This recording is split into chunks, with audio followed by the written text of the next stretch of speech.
우리 옛말에 인명은 제천이다 하는 말이 있습니다. 사람의 수명은 하늘이 낸다는 말이지요. 그리고 노년의 별시한 어른을 가르쳐서 이렇게 천수를 다 하시고 가셨네요. 그런 표현을 쓰기도 합니다.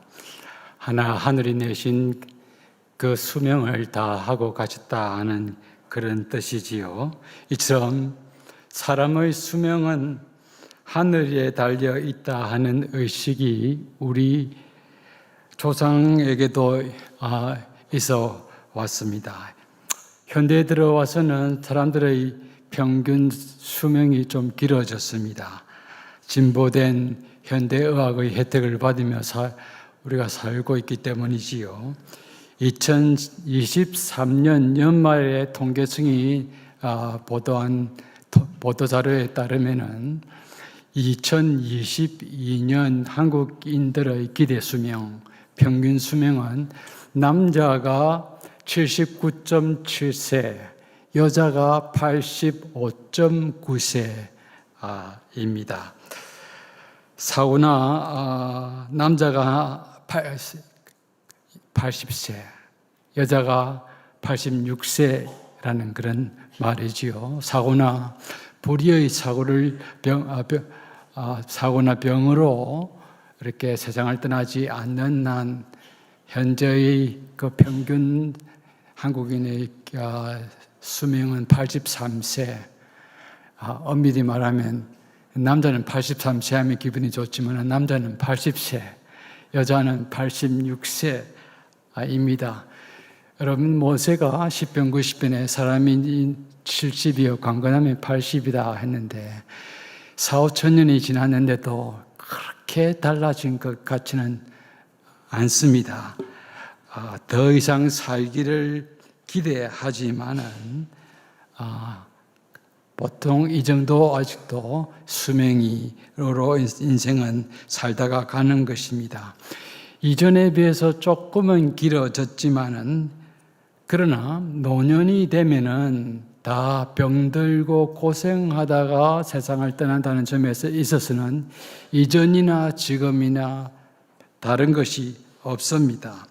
2020년 통계를 보면은 한국인들의 4명 중에 3명은 다 병원에서 임종한다라고 나와 있습니다.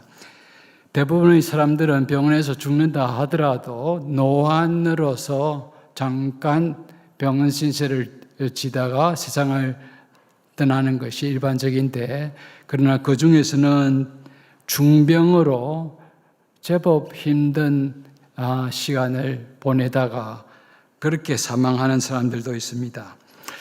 이런 현실 가운데서 20세기 말경에 유럽을 중심으로 말기 환자의 경우 말기를 고통 속에서 몸부림치다가 죽게 내버려 두는 것은 너무나 비인간적이고 인간의 존엄을 해치는 것이다 라는 의식이 생기면서 말기 환자의 경우 고통 덜 받고 존엄한 품위를 최소한 유지한 상태에서 죽게 해 줘야 한다는 운동이 일어나게 되었습니다. 이 운동이 점점 세력을 얻고서 드디어 법 제정에까지 이르게 되었습니다. 이른바 안락사 운동, 안락사 법 제정이지요. 안락사라는 말은 한자어에서 온 것이지요. 영어는 euthanasia라는 말인데, euthanasia라는 이 영어는 헬라어에서 온 영어입니다. 좋은과 thanatos, 죽음이 결합된 것이죠.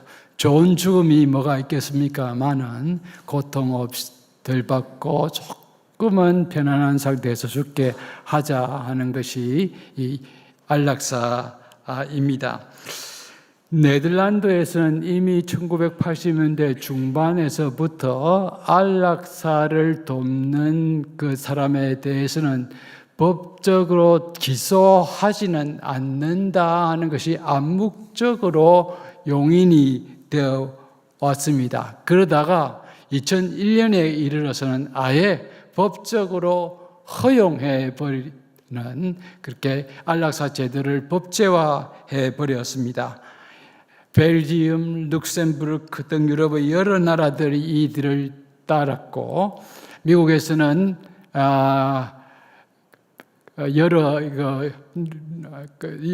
미국과 캐나다, 북미에서는 여러 주들이 이 제도를 채택해서 시행해 오고 있습니다.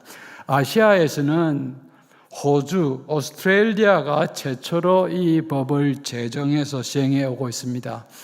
호주도 주에 따라 이렇게 조금씩 시차를 두고 법을 제정하고 시행을 해왔는데 2023년 작년 3월 하순에 국내 TV와 언론 매체에서 일제히 오스트레일리아, 남호주 주가 자원적 안락사 제도를 시행하기 시작했고 시행한 지 2개월 만에 30여 명이 신청을 했다 하는 것을 일제히 전 세계적으로 보도를 했습니다. 호주에서 그것을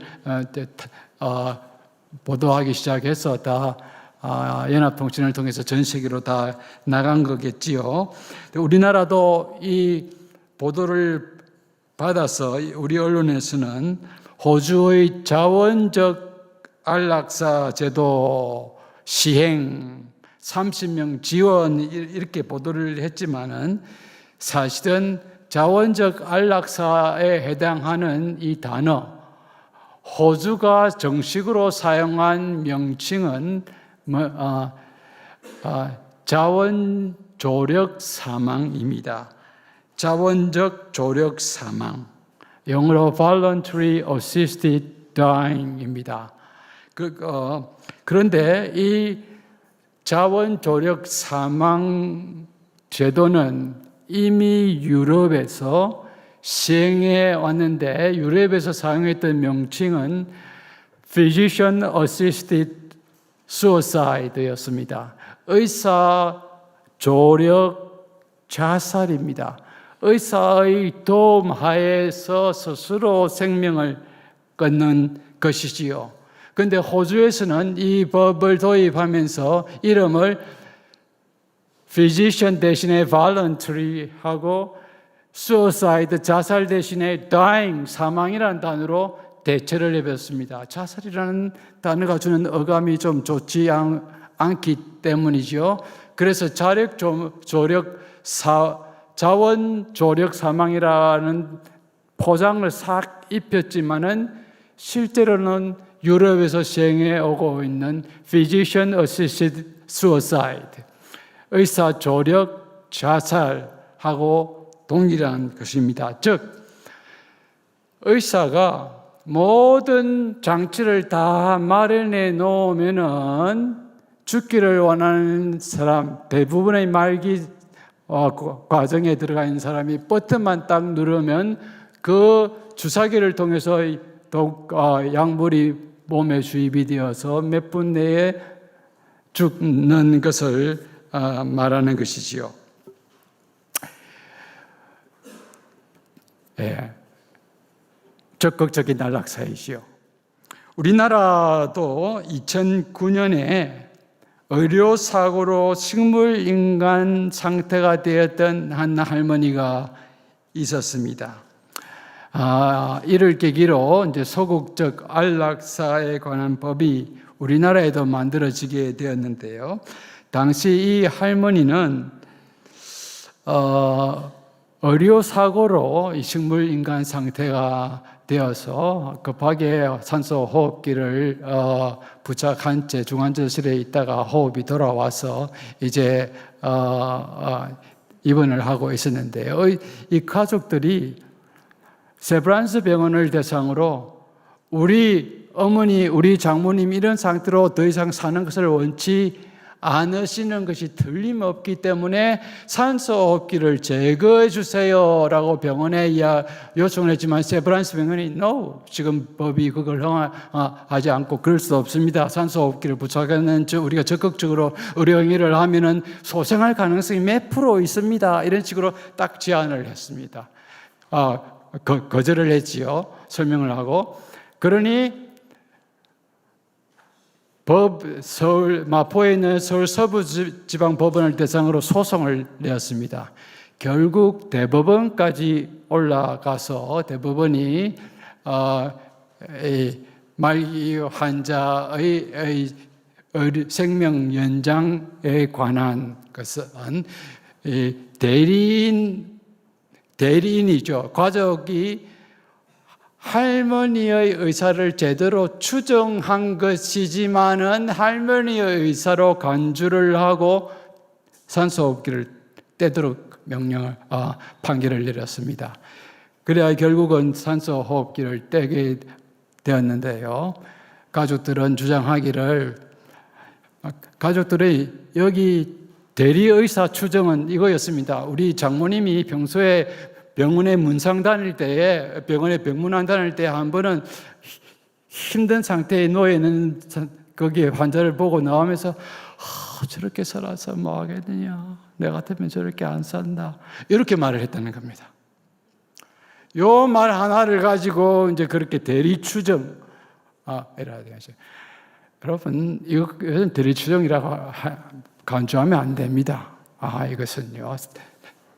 건강할 때 지금 내가 그런 상태가 되면은 연명의료 하지 마라 해도 자기가 본인이 그 상태에 딱 처하게 되면 생각이 달라지는 것이 50% 이상이 현실입니다.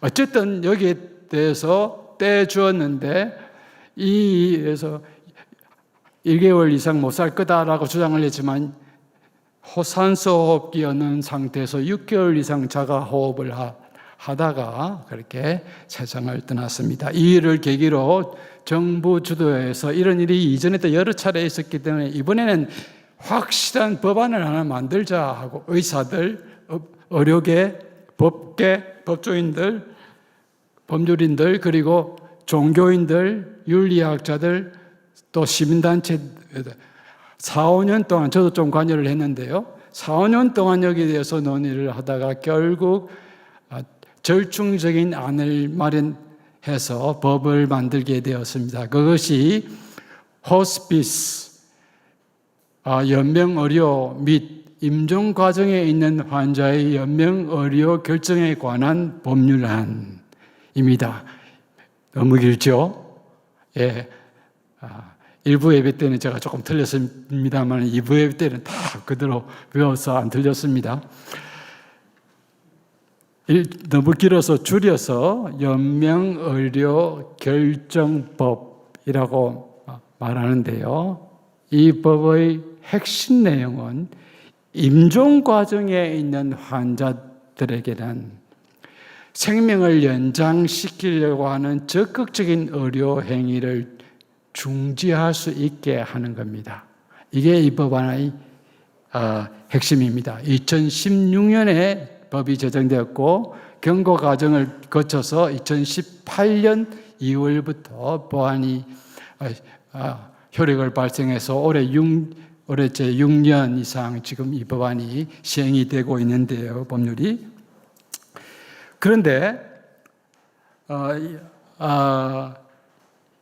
지난 21대 국회 중반에 즉 2022년 6월 24일에 이 법의 일부를 개정하는 일부 개정 법률안, 이 법의 긴 이름을 쓰고 일부 개정 법률안이라는 법안을 안규백 의원이 발의를 했습니다. 이 개정안의 핵심은 두 가지를 더 넣는 건데요. 하나는 임종 과정이 아니라 말기 환자의 경우, 말기 환자에게까지 확대를, 연명의료 중단을 할 수 있게 하는 것과 두 번째가 더 핵심인데요.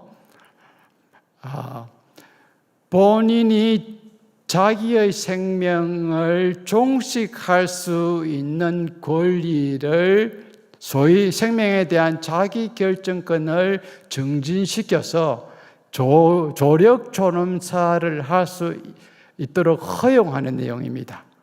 아까 말했죠? 버튼을 눌러서 스스로 죽도록 하는 그 내용입니다. 당시 안 의원이 발의했던 이 법안은 보건복지부에서 논의되다가 법사위원회까지 넘어가야 되는데 넘어가지도 못하고 폐기되고 말았습니다. 왜냐하면 국회 회기가 폐회가 되었기 때문이지요. 그런데 이 안 의원이 또 국회의원이 되셔가지고 이번 22대 국회가 들어서자마자 남인순이라는 의원이 또 일부 개정안이라는 안으로서 이 법을 개정하는 내용에 소위 조력존엄사 내용은 빼버리고 말기 환자로 확대시키는 것을 골자로 하는 개정안을 내었고, 또 한 달이 조금 더 넘은 시점에 국회가 개원한 지 안 의원이 아예 이번에는 이름을 호스피스, 연명의료 이런 거 다 없애버리고 조력존엄사에 관한 법률안으로 독립해서 넣었습니다. 이름은 이전과는 다르지만 내용은 거의 핵심 내용은 대동소이합니다. 조력존엄사를 허용하는 것이죠. 환자가 극심한 고통 속에서 자신의 삶을 존엄하게 마무리해야 할 수 있는 권리를 달라고 요청을 하면은 그 권리를 보장해 주는 제도이지요. 안 의원은 환자의 자기 생명에 대한 자기 결정권을 존중해 주어야 한다. 생명에 대한 자기 결정권, 기본권으로 본다는 것이죠. 그리고 또 하나는 국민의 82%가 성인이 되면은 이 성인 조사를 해보니까 이 법을 지지하더라 하는 겁니다. 그런데 이 법안이 나오고 난 뒤에 제가 통계는 살펴보지 못했습니다만은 2022년 안 의원이 조력존엄사 법안을 발의를 했을 때 전국 환자 네트워크들이, 환자 권리정진위원회들이 여기에 대해서 자기들의 의견서를 보건복지부에 낸 겁니다. 이 통계 잘못됐다. 이 통계를 이렇게 통계를 제대로 내려고 하면은 이것 외에 우리 사회가 호스피스 제도 같은 것들을 통해서 고통을 경감시켜 주는 이런 제도를 지금 시행하고 있는 것을 또 어느 정도 어떻게 하고 있는가 하는 것을 제대로 알려주고 난 뒤에 물어서 써야 한다는 겁니다. 그러면 훨씬 퍼센테이지가 내려간다 하는 겁니다. 여러분, 차별금지법도 차별금지법에 찬성하느냐 반대하냐 대부분 80% 90%가 찬성한다 합니다. 그러나 차별금지법의 문제점을 이야기를 해주고 지금 우리나라가 실제 개별법안에서 차별금지를 하고 있는 개별법안들이 얼마나 많이 있는가를 이야기해가지고 이 차별금지법 안에 있는 독소조항이 어떤 것과 특별히 성문제, 동성애 문제, 다성애 문제에 대해서 이야기를 해주고 나면은 오히려 반대가 약간 더 높습니다.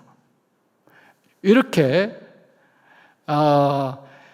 국민들의 여론이라는 것도 질문을 어떻게 던지느냐에 따라 달라집니다. 그러나 어쨌든 안규백 의원은 이제 80% 2%가 설문조사를 했더니 여론조사를 했더니 찬성하더라 하고, 그래서 여기에 따라 자기 생명에 대한 자기 결정권을 존중해 주어야 한다.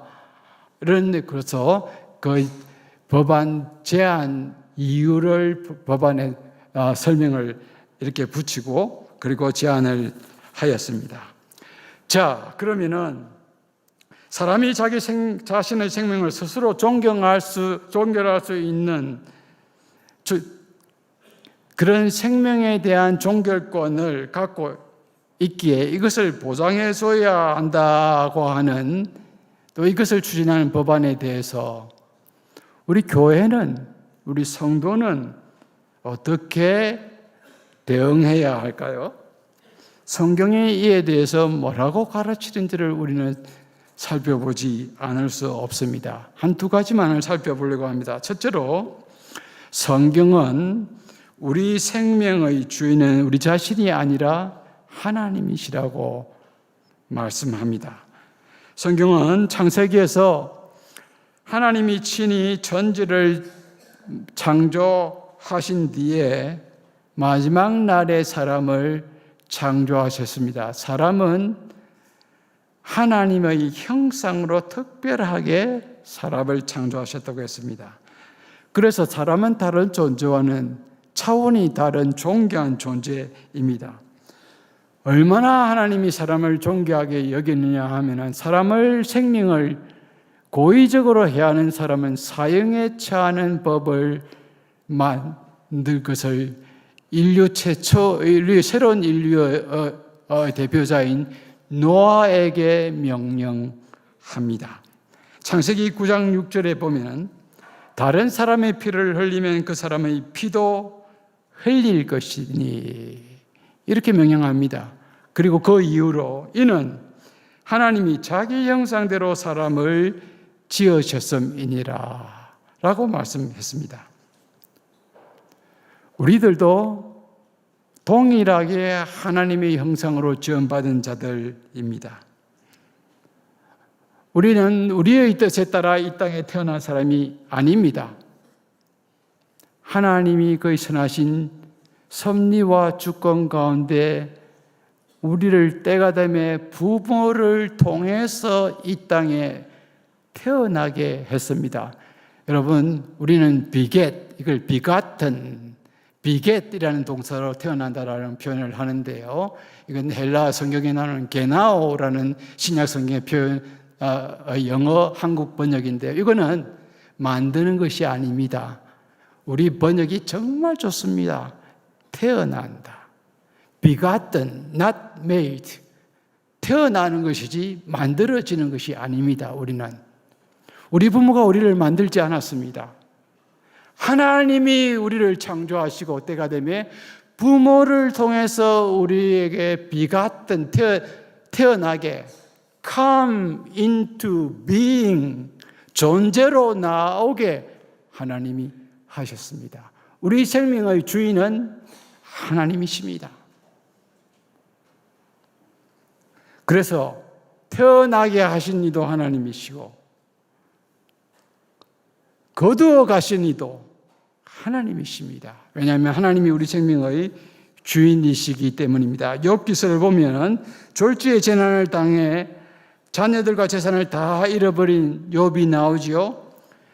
욥의 이때 한 고백이 놀라운 고백이지요. 욥기 1장 21절에 보면 주신 이도 여호와시오 거두신 이도 여호와시오니 거두신 이도 여호와시오. 비통하지만은 그러나 거두신 이도 여호와시다라고 고백했습니다.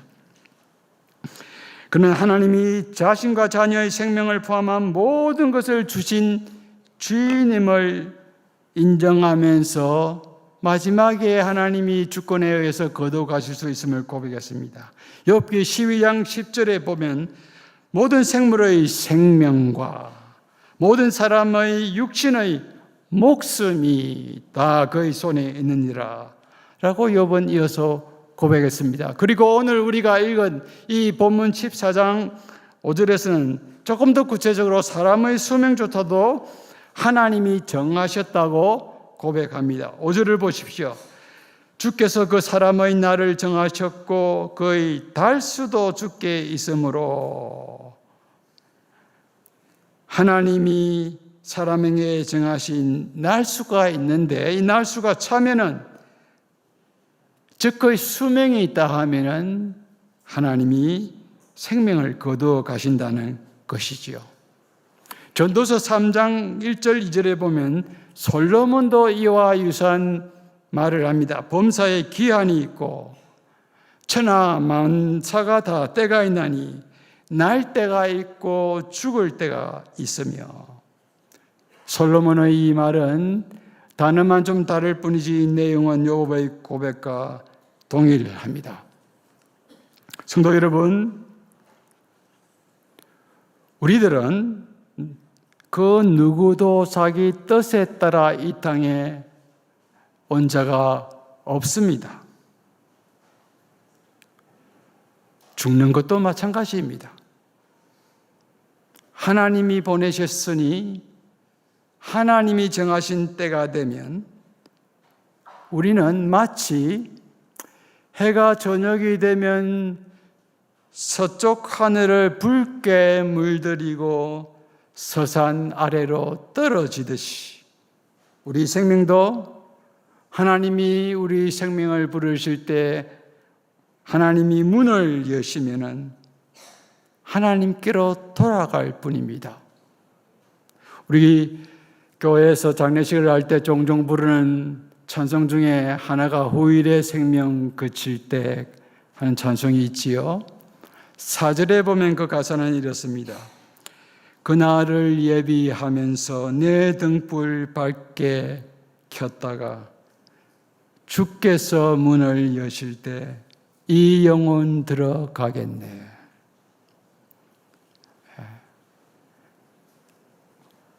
우리의 생명은 하나님으로부터 왔고 하나님이 정하신 때에 하나님께로 돌아가게 됩니다.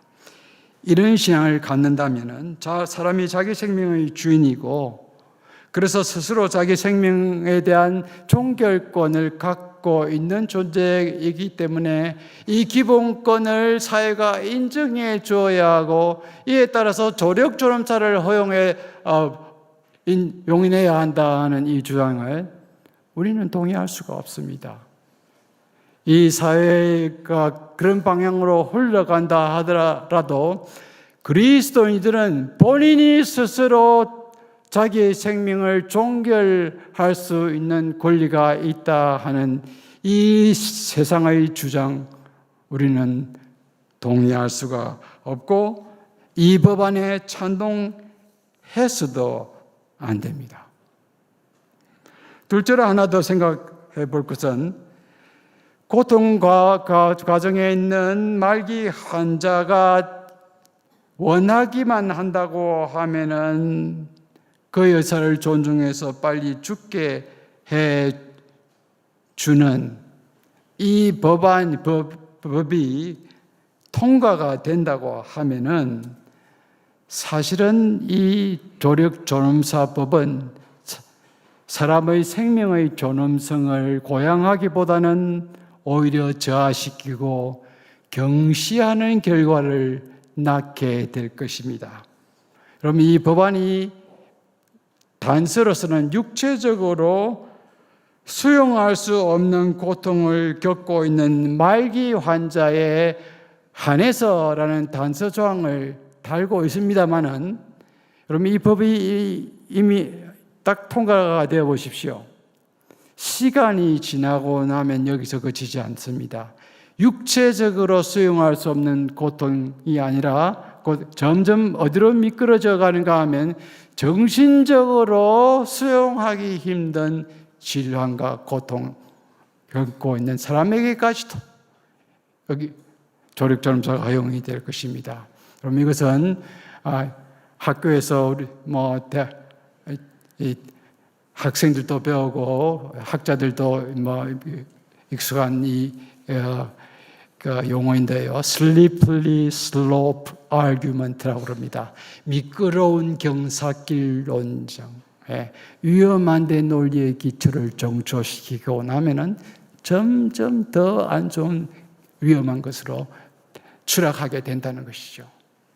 실제로 2017년에 네덜란드에서는 이 법, 이 조력전음사가 허용하고 난 뒤에 육체적인 고통 또 여러 안락사 조력전음사를 택한 사람이 6,500명 정도 되었는데,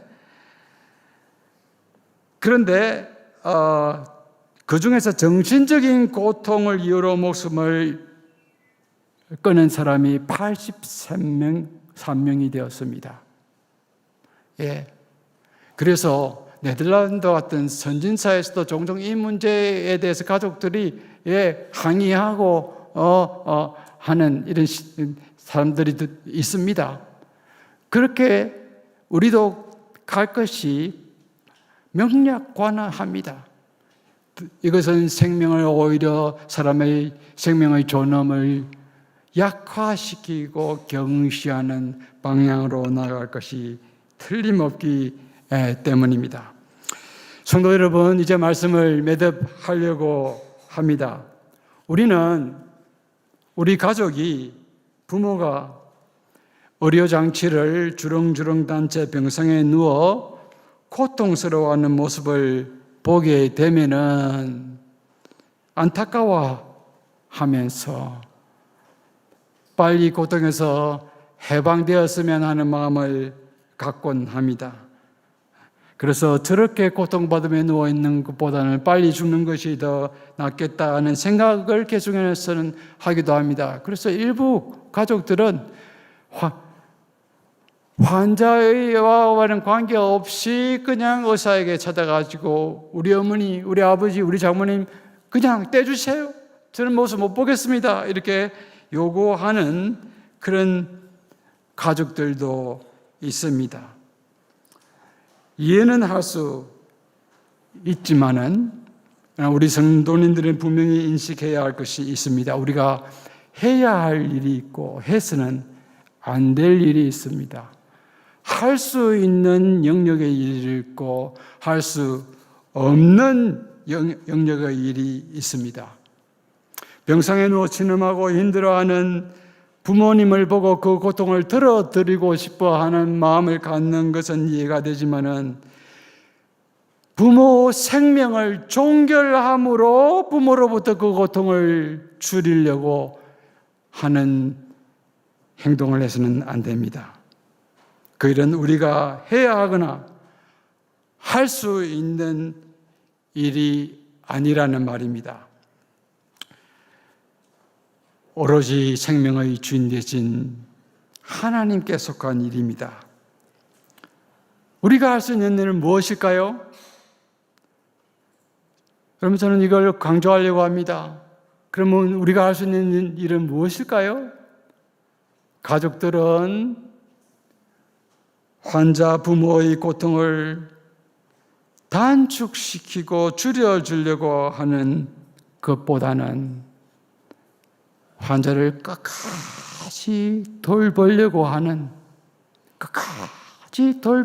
하는 것에 더 에너지를 쏘아야 합니다. 다르게 표현하면 환자의 고통을 최소화하려고 하는 일이 아니라 환자에게 돌봄을 극대화하고 최대화하려고 해야 합니다.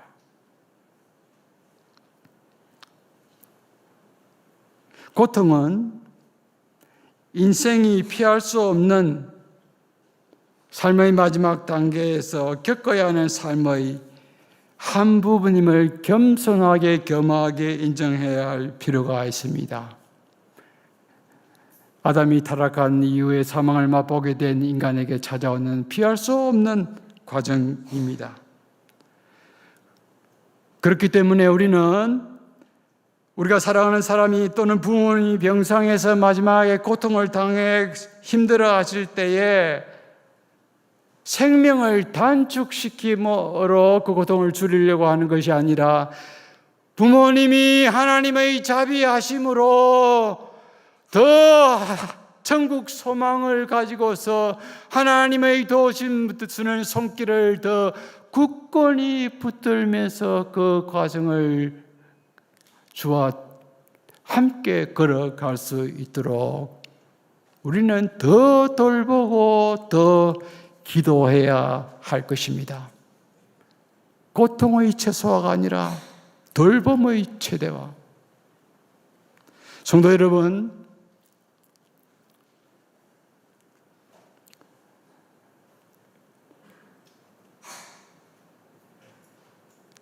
우리들은 다 이 길을 갈 것입니다. 오늘 1부 예배도 봤지만 2부에서 우리 참 한박교회는 제가 전국의 교회를 많이 이렇게 가는데 이렇게 젊은이들이 많은 분을 보기가 정말 드문 교회입니다. 그런데 정말 기쁩니다. 왜? 저희가 이 설교를 꼭 40대들에게 해주고 싶거든요. 설교의 대상이.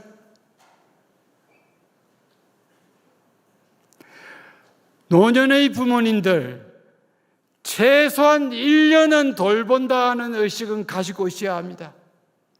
오늘 안락사 제도, 법제화 제도, 환자의 고통을 최소화시켜 줄여주기 위해서 만든 제도입니다.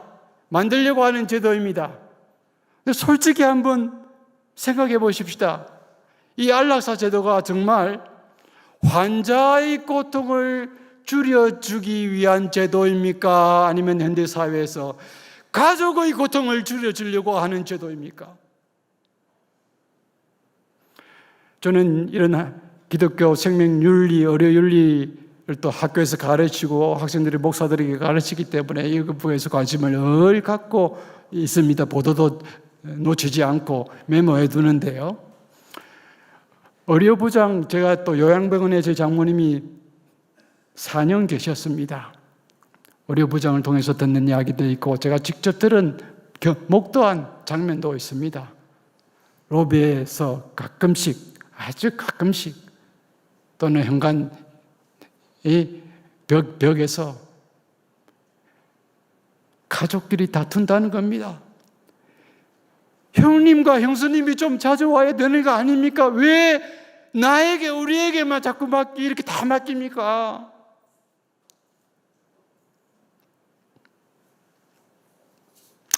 이해할 수 있지요. 긴 병에 효자가 없는 법이지요. 이 법이 어쩌면 가족의 고통을 최소화시키려고 줄여주려고 만드는 법은 아닌가. 갈 사람이니 빨리 가고 살아있는 사람이 고통당하지 않고 경제적으로 어려움 당하지 않고 이것에 더 가치를 두는 경향이 지금 많습니다. 예. 여러분, 그러나 우리는 부모를 통해 이 땅에 왔습니다. 하나님이 우리를 부모를 통해서 이 땅에 보내셨습니다. 어렸을 때 우리를 키우셨고 진자리 마른 자리 가라니며 우리를 키우셨던 그 부모님의 초기 한 10몇 년 만을, 10년을이라도 생각을 한다고 하면은 우리는 마지막 1년 정도는 의뢰의 부모를 돌본다, 아기처럼 돌본다 하는 생각을 가질 필요가 있습니다. 그렇게 하면은 하나님이 5계명에서 약속하신 그 장수의 복 틀림없이 여러분에게 주실 겁니다.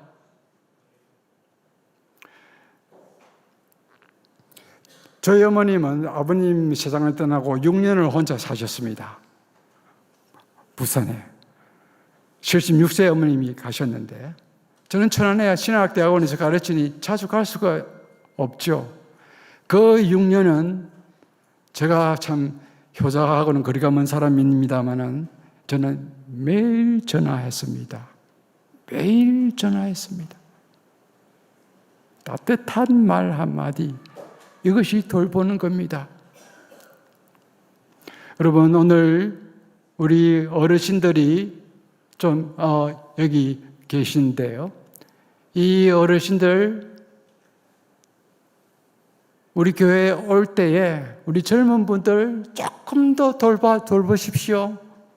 따뜻하게 눈길을 주시고 눈을 맞추십시오. 따뜻한 온기의 손으로 손 한 번 잡아주십시오. 오늘의 우리 교회를 있게 하신 분입니다. 그리고 우리 어르신들 아직 병상에 눕기 전에 이렇게 이 자리에 나올 수 있는 것만 하더라도 감사하게 생각하고, 걸을 수 있을 때 더 자주 교회에 나와서 교회를 위해서, 자녀들을 위해서 기도하시기 바랍니다. 그 일을 위해서 하나님 나에게 건강 주시다 생각하고 자녀들과 손주들을 위해서 더욱더 믿음으로 살도록 기도하십시오.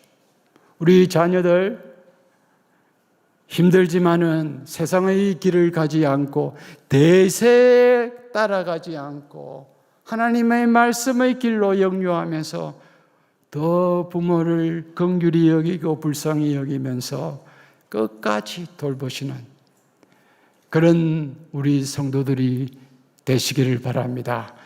생명이 하나님이 거두어 가실 때까지, 빨리 보내는 것이 아니라 하나님 보내실 때까지 부모님이 끝까지 주를 의지하고 가도록 더 옆에서 격려하고 돌보면서 하는 그런 우리 모든 성도들이 다 되시기를 진정으로 바랍니다.